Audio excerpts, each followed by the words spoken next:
You buckle up the second you sit down in a car. Your phone won't stop chiming until you do. And your kids ride in rated car seats and boosters for years.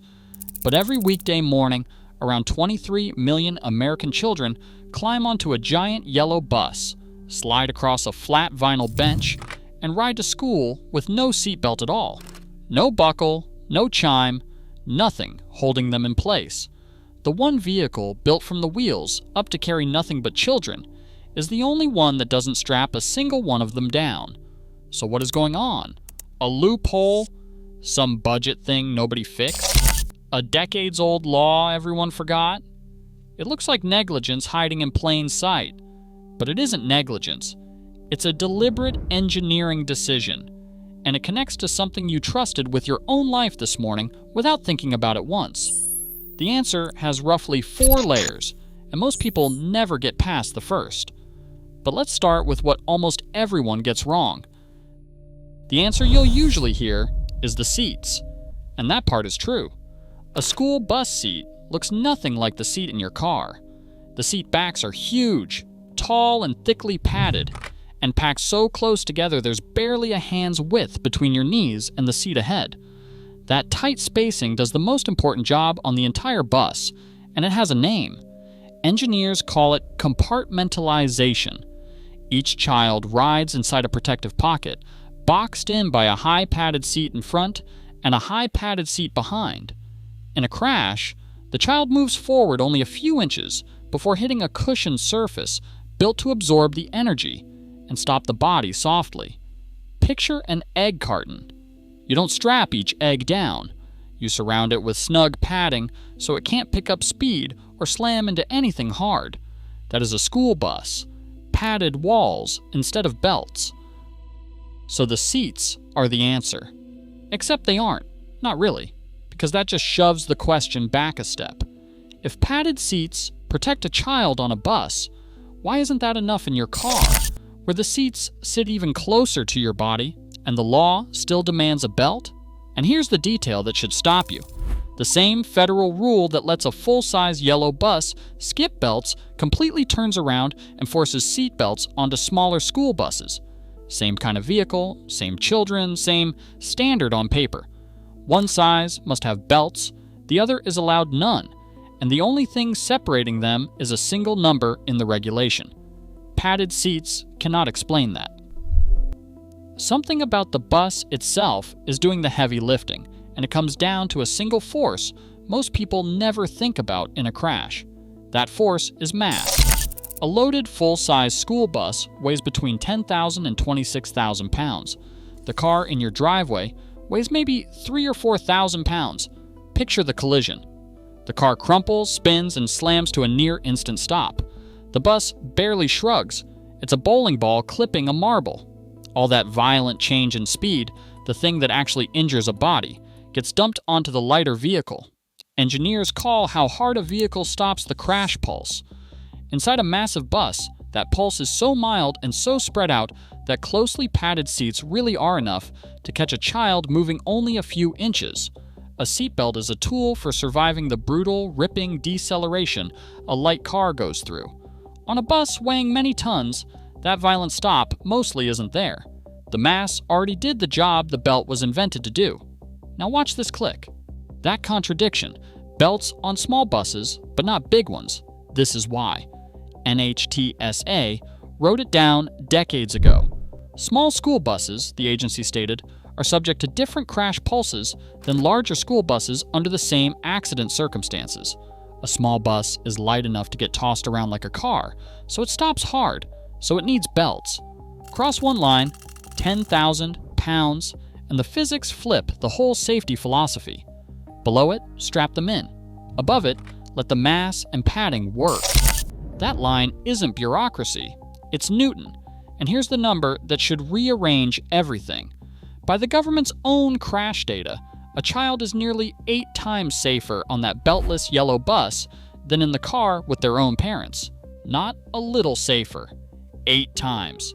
The fatality rate is about 0.2 of a death per 100 million miles for buses, compared to 1.5 deaths per 100 million miles for cars. The vehicle you judged as dangerously underbuilt is, statistically, the safest thing your child will ever ride in. And the same idea, protecting a body by controlling forces instead of pinning it down, is hidden in the car you drove today, in the doors and the front end.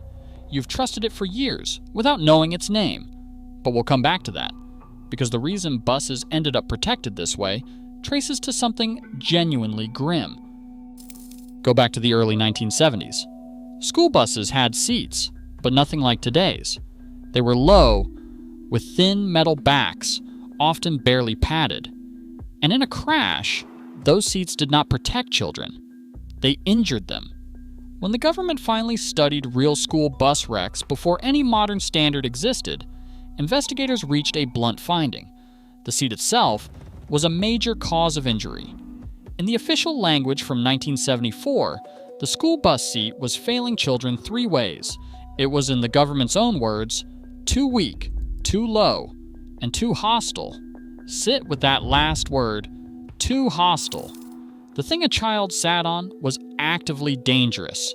In a crash, a kid would be hurled over a short seat back into a hard edge, or the flimsy seat ahead would fold onto them. The vehicle survived fine. The seats were doing the harm. So engineers ran the tests. In collision studies at UCLA around 1970, they figured out something almost backwards. Make the seatbacks much taller, pad them heavily, pack them tightly together, and the seat flips from the most dangerous object on the bus into the thing that saves the child. The weapon became the shield. That became federal law in 1977. The standard, called FMVSS 222, which is why a modern bus seat looks like a padded wall. To prove it, NHTSA ran whole buses head-on into rigid barriers at 30 miles an hour and watched what the dummies in those tall seats went through. The design held. But here's why that history still matters this morning, and it is the crack in the whole story. That barrier test was a frontal crash, straight into a wall. Compartmentalization was built around the most common severe bus crash, the head-on hit, and it works beautifully there. What it was never designed for is the bus rolling over or getting slammed hard in the side. In a rollover, those snug pockets stop being pockets because the child is not thrown forward into a seat anymore. They are flung up and sideways and over. And that exact gap, the one the 1977 design left open, is what turned this from settled science into one of the most heated safety fights in the country, which drops us straight into your daily life. Because that gap turned into a reversal almost nobody noticed. For decades, the official line was simple: big buses don't need belts. Then in 2015, the head of NHTSA stood in front of a room of school transportation officials and flipped the agency's entire stance, saying flatly that every child on every school bus should have a 3-point seatbelt. The same agency that built the no-belt philosophy now wanted belts on all of them. But here's the twist that keeps the fight alive. They stopped short of making it federal law. They recommended it. They did not require it. So today, more than 4 decades after compartmentalization became the rule, the country is split down the middle. Only about 8 states require belts on large buses. The other 42 leave it to local districts, mostly because 3-point belts add $7,000 to $10,000 per bus and often mean fewer kids per bench, which means buying more buses. And here's the fact that should reframe all of it. The single most dangerous moment of the whole ride was never the crash inside the cabin. By the data, far more children are killed outside the bus, in the few feet of pavement around the doors, than are ever killed riding inside it. The cabin you worried about is the safest place your kid will be all day. The real danger was the 12 feet of asphalt you never thought about. And the deeper idea under all of this, protecting a body by managing force and structure instead of relying on a strap alone, isn't unique to that bus. It's in the crumple zones of your own car. The parts engineered to crush on purpose so you don't.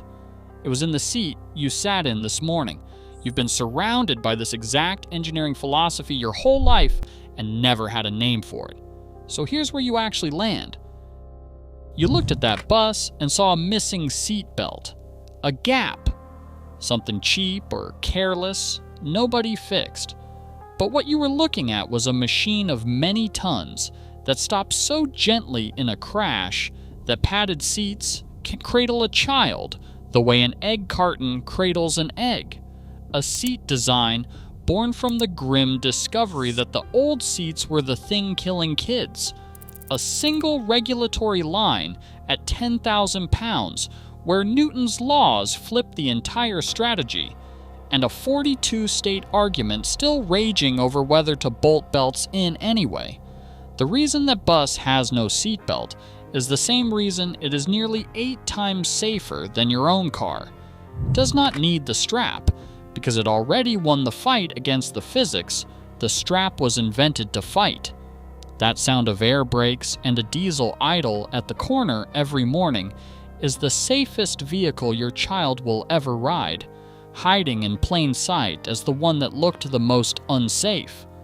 And if a beltless bus protecting kids through sheer mass caught you off guard, wait until you find out why the airbag built to save your life is technically a controlled explosion going off inches from your face.